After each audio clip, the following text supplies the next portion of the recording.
Many times we kill our lives. We kill the opportunity to live well because we are not able to read things correctly, because time is asking us to do what is right. Each day, time will ask something of us, and this attentive look that gives us this condition, this clarity, to perceive what is really calling my name today, what is really calling for me today, what is the reality today that cannot be postponed.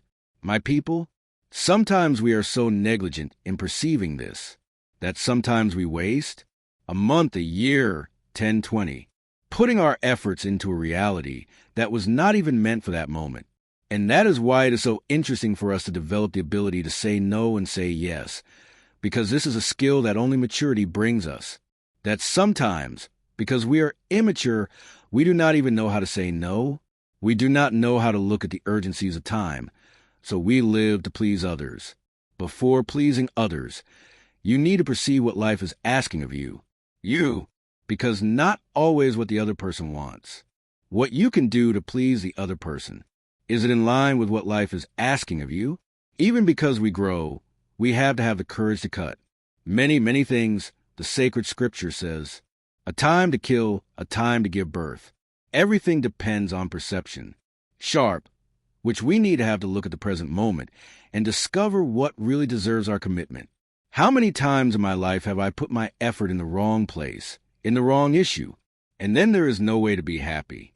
There is no way for me to discover contentment, knowing that my effort was not where I should have put it. There is no possibility of me feeling fulfilled, of feeling good about my choices, because what will make me feel good is looking at the context of my choices and being comfortable with what was chosen. It is interesting because sometimes our way of living deprives us of even this perception. We are very strange to ourselves. It is not strange to the other person. It is not strange to ourselves. Strangers to ourselves. The body needs a soul. Yes, I need sustenance in my life. I need to give meaning to my matter. I need to put soul into everything that is me, even in the house where I live. And life has taught me that the house is not a cluster of walls. The house is a feeling that occurs to me. It is not just material construction. No, when I enter those walls that I built with my work, there I identify the soul that sustains me. It is a feeling that occurs to me. I am sure that we all experience this when we open the door of the house. When we enter, it is a good feeling that occurs to us. And without a soul, it is when the matter is full of meanings. It is when we begin to attribute a meaning that goes beyond the walls, the furniture, the roof or the slab, the garden, the entrance gate. It is a feeling that occurs to us. And it is interesting that the quality of our life depends on and is intimately linked to our ability to deposit soul in things. I am not talking about this soul, of the deepest meaning of our life, of the spiritual dimension, right? That which connects me with eternity. I'm not talking about everything I've experienced. And what does matter make sense? That which gives meaning to what is material. So we use the term soul inappropriately, realizing that my objects are permeated by a meaning that goes beyond matter. As Rubem Alves said, right? There are things that are more than things. They are things that make us remember. This is becoming a sacramental. In the same way that I bring back a souvenir from a trip, for me, that is just a sacramental of something that was good, that was lived, that was experienced, that did me good. But now, in my opportunity to put soul into this color, in this unique opportunity that I have to live my life, well, every day, and thus breathe air into all of this in the same way that I perceive this other soul of things in my house, when I come back from a feeling that occurs to me, living well, bringing me the awareness that today, when I observe the urgencies of my life and commit myself to these urgencies, they are putting soul into my body, along with the separatist vision. It does not fit with Christian theology. I know. This is just didactic. This separation is just didactic. It all works together. Body and soul are there, even though they are distinct realities work together. It is unity. We proclaim the unity of all of this. Now, when did I realize?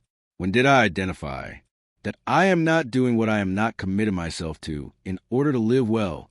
Yes, I am weakening the resources of my soul, which are precisely to help me live well the life of the body.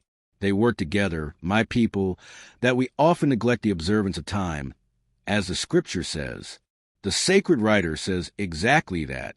A time to cry and a time to. There are moments when life itself shows you the need to cry, to throw away your excesses, to not be afraid of sadness, to allow this sadness to fit inside us, in its riches, and that it helps us find the precious stone that only suffering could lead us to know. Then comes laughter. Laughter does not come by chance. We already sang that song too, right? I walk slowly because I was in a hurry, and I wear this smile because I cried too much. A smile is the result of a well-cried tear. A smile is the final result of a process of struggle that we establish, of observing, day by day, what commitment that day asks of me. What do I need to do today to have the right to smile tomorrow? And it's good, because as we go through hardships, knowing that it will be constructive, small smiles are already appearing throughout this process. When we talk about a final smile, it's just a metaphor for a process well done, well lived, a time to embrace, a time to distance yourself. How much suffering, right?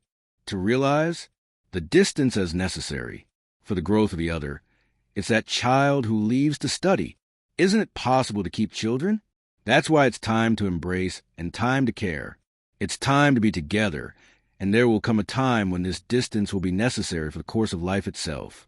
Then we'll come back. But at first, we need the distance. It's urgent today. The time has come. We need to study. We need to seek a future outside of here. When we observe the movement of time and its urgency, we enter into the context of an inalienable wisdom, our human fulfillment. Time to tear, time to sow. If we don't have the courage, often a tear, some realities, afterwards, we will never be able to experience liberation from it. Today I even wrote about this. Many times we regret losing, and when, in fact, will we observe what we lost? It wasn't a loss, it was liberation. How many relationships need to be torn apart so that later they can be sewn together in the right way, to make all the illusions we have of the other or all the pretensions we judge on top of the other fall to the ground? No, the other doesn't have to live up to my expectations. The other has to be him. And if by chance there was empathy with me, then we build a relationship of friendship, if not just a relationship of respect. But it is necessary to tear it apart. We can live the confrontation that will later provoke a liberation in us. Life will always ask us an observation. Life will always ask us for calm, patience, because in a hurry we overlook all these needs, and we are not able to recognize them. Have you stopped to think about it? That sometimes life is not working out. It is because you do not even know exactly what you need. Sometimes we are so distressed, so anguished, and we do not know why. Did we fail to get to the key point? Did we fail to discover the nerve center there? Where is the conflict really starting? Of patience. We do not even have the patience to find out. What is distressing us is our hurry. It is the strange life that we're going to live. Motivation. So, Christian, to God all glory and praise.